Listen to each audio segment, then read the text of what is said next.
Hey guys, welcome back to the Academic Hacker. In today's video, I thought I'd do something a little bit different. Instead of the usual high school videos, today I'll be doing a video on some studying strategies to be used in university.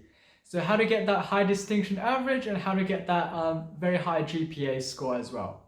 I'm actually in my second year of university, studying a Bachelor of Engineering combined with a commerce degree at the University of Sydney in Australia. So because I'm only in my second year, what I'll be passing on to you guys today will be based on my experiences and knowledge as a first year university student. This will be combined with some of the information that was passed on to me from the highest students in their senior years, as well as some academics such as professors, lecturers, and some of my tutors that I've become quite close with. And I hope you enjoy this video, and if you're just beginning uni, I hope you find this very useful. So the first tip that I want to give you guys is when you first enroll into a course is to understand the course structure and how everything is assessed. So for example, you might have, there's a few categories actually. So there's firstly tutorials and participation, which is pretty much you have to rock up, maybe contribute a few ideas when you're in the tutorial. There's also assignments. These can be individual assignments or they can be group assignments. Then there's small quizzes, which are smaller practice exams, but they're often a lot easier than the final exam. And of course, for most subjects, in the end, you might have a project, which is very heavily weighted, or you might have a final exam. So you'll need to think about what your key strengths are. If you're good at maybe doing final exams, then you might want to choose subjects which have a heavy weighting towards the final exam, let's say about 60 to 70%. Or if you're more like into kind of small assignment kind of style assessments, then you might choose a subject that has those in that category. So the next thing you want to do is once you've enrolled in the courses that you want to do, you want to make a note of when all the assessments are. So these will be for everything. So starting from even the smallest bits of homework when they are due, also to the assignments and the small projects, all the way up to when the big exams and the final exam are as well for each and every subject. This way, for example, in my Google Calendar, I can keep track of all the assessments that are coming up, and I can kind of see like how much work and effort I need to put in the few days before that assessment is due. So this way I avoid losing any marks in like late submissions, and I also make sure I can like be less stressed when there's a lot of exams approaching by making sure that I can complete all those assessments that are, for example, assignments or homework that could have completed a lot earlier than the actual due date. So this goes a long way to helping relieve your stress and also make sure that you plan for the right amount of time to study for each exam by seeing how much it's weighted and also by leaving enough time before the assessment date or before the assignment is actually due.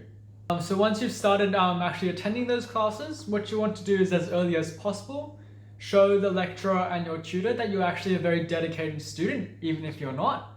There's a lot of ways to approach this, and the reason for doing this is because if you look at the academic environment in university, the lecturers and the tutors, it's a lot different to high school. They're less interested in helping you to learn. That's just a fact.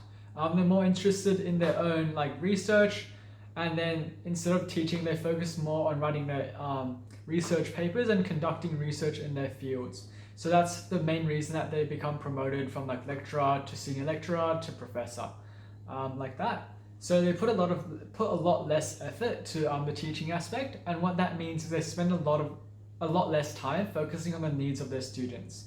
So if you can show that you're a very dedicated student, whether that be sitting at the front in lectures, attending every lecture, asking questions, asking your tutor questions, or some cases of students have actually like in the extreme way of doing things is that they email their tutor or lecturer asking them to explain everything that they might have done wrong in a previous exam, and that way the lecturer will feel like they can't be bothered really to like explain all this to the student. So in later assessments, what they do is they give the student really high marks.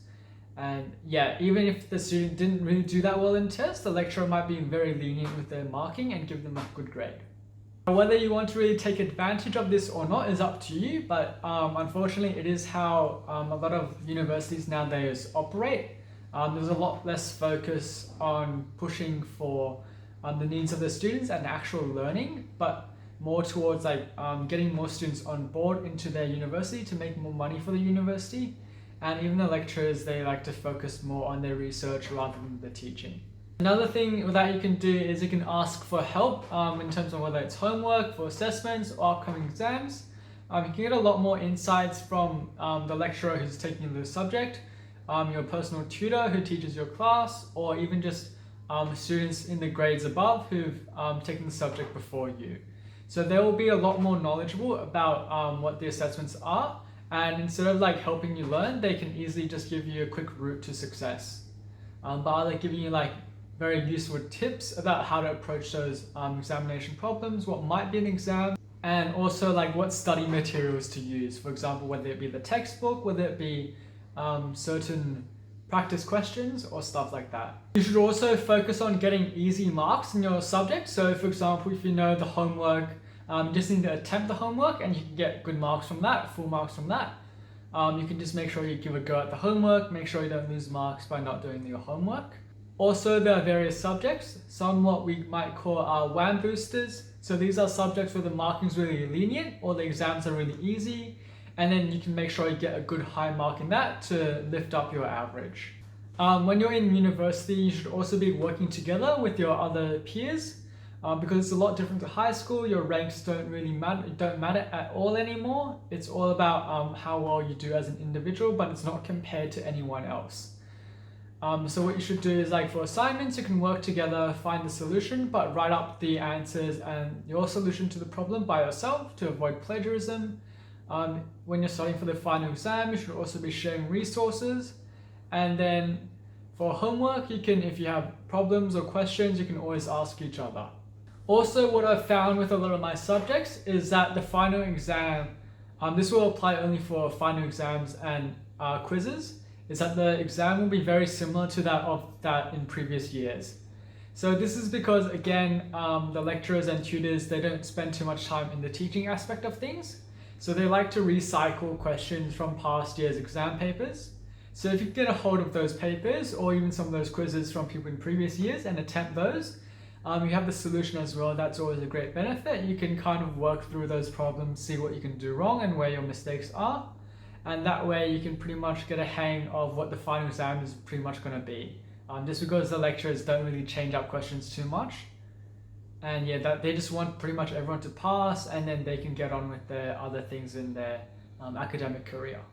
So yeah, that's it for the video, guys. I know definitely in my first year of university, I pretty much had no idea what was going on, how to approach studying, assessments, and I just felt really stressed all the time. So I hope this video can make you avoid being in a similar situation like that. So if you found this video useful, please do give it a big thumbs up and leave a comment in the comment section down below saying what you liked about the video or what other things you can suggest. Thanks for watching, guys, and I look forward to seeing you in the next video.